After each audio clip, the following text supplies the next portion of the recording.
Just now, Raymond received a request for help from Chinese agent Wu Jing. He wanted Raymond's help in deciphering classified U.S. intelligence. A few hours ago, an American spy walked out of a bank, driving through the downtown area. Suddenly, an old man appeared in the middle of the road. The man honks his car horn. The next second, the old man pulls out a machine gun.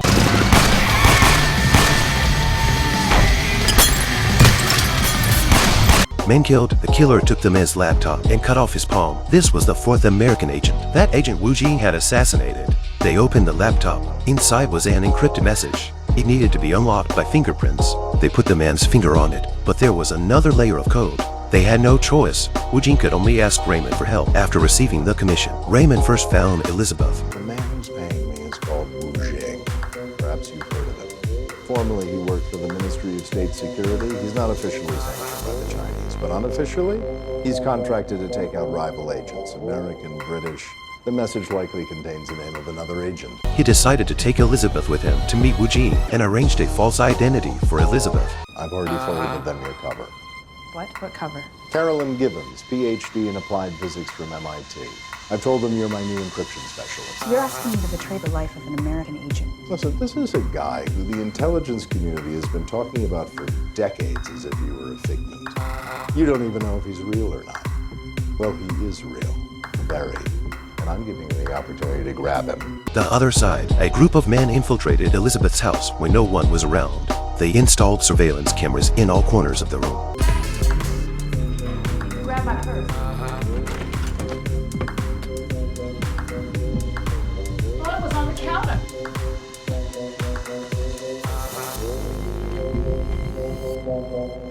Hello?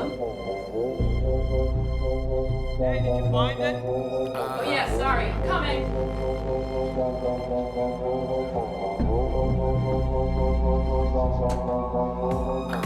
At this point, Raymond begins to lay out his plan. He would meet with Wu Jing at a small radio station. The radio station was acquired by a company affiliated with China 6 years ago. On the surface, there was nothing special about it. We'll meet Wu Jing. You'll decode the message and transmit it to your team. If I decode the message, that means the Chinese get it too. Exactly. Both you and the Chinese will know the name of the agent for which your message was intended, and the race begins. We tried to save him, the Chinese tried to kill him. You give him a false message? No. That could work, we could send them in the wrong direction. I said no. The Chinese may not know what the message is, but they certainly know what it isn't. We do it for real, or we don't do it at all. Great plan, except as I've said, I know nothing about encryption. Very quick study. I have a guy who can help you with that. The FBI brought in another hacker.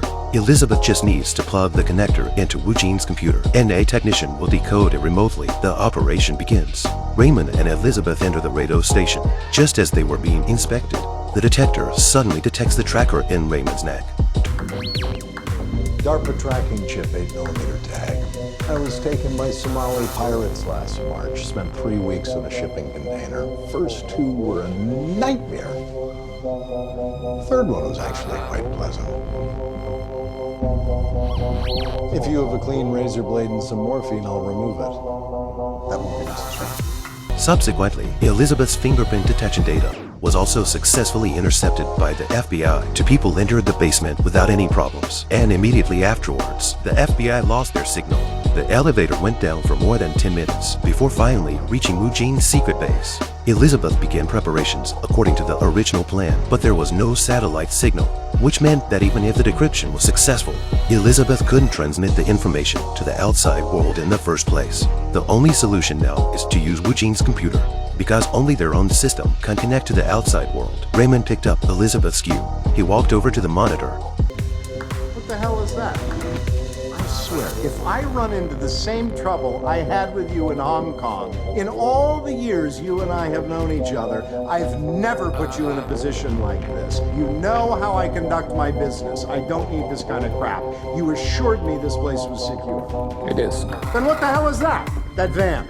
It was there when we arrived, and it's still there. That is the FBI. While Raymond was trying to distract the others, Elizabeth took the opportunity to insert the hacker's flash drive into Wu Jing's computer. Wu Jing asked someone to go outside to check what was going on. Unexpectedly, this action alerted the FBI. Because Raymond has been out of touch for a long time, they decided to attack by force. And at that moment, Wait, I've got something. She's using the remote mirroring program Mira's contact gave her.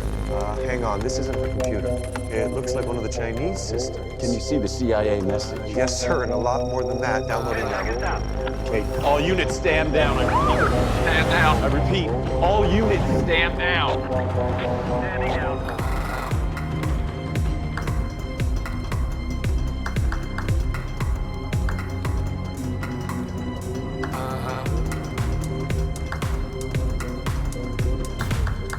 At this point, the information was finally deciphered. It was indeed an American spy. Name is Henry Cho. The information was sent to the FBI's computer. A CIA agent immediately recognized this man. He wasn't a real spy. He was a famous architect. His firm was designing government buildings for China.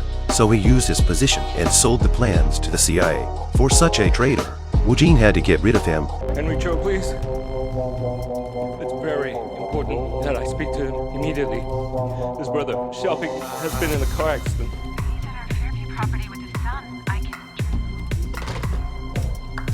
找到姓周的，干掉他。 While Wu Jin ordered the killers to launch their operation, the FBI also immediately sent someone to rescue. At that time, Henry Cho was working with his son at the construction site. After learning the news, he immediately hit his son unexpectedly. He was caught by the killers. Henry Cho was on his knees begging for mercy. In the nick of time, CIA arrived in time. Wu Jin's operation also failed completely. After the mission is over, Elizabeth asked Raymond again, why did they choose her? Raymond hesitated for a moment. He said it had something to do with Elizabeth's father. But what exactly was that connection? Raymond did not want to say more. I share your frustration. You act like we're the same. You're wrong. I have a life. People who care about me. But you... This is all you have. I have you.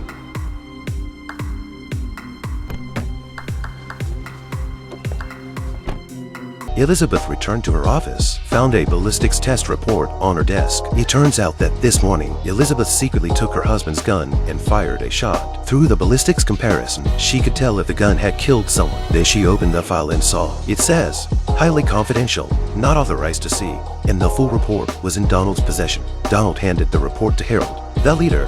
Harold was shocked after reading the report. It was a homicide, and it was a murder that was being closely watched by the Department of State Security.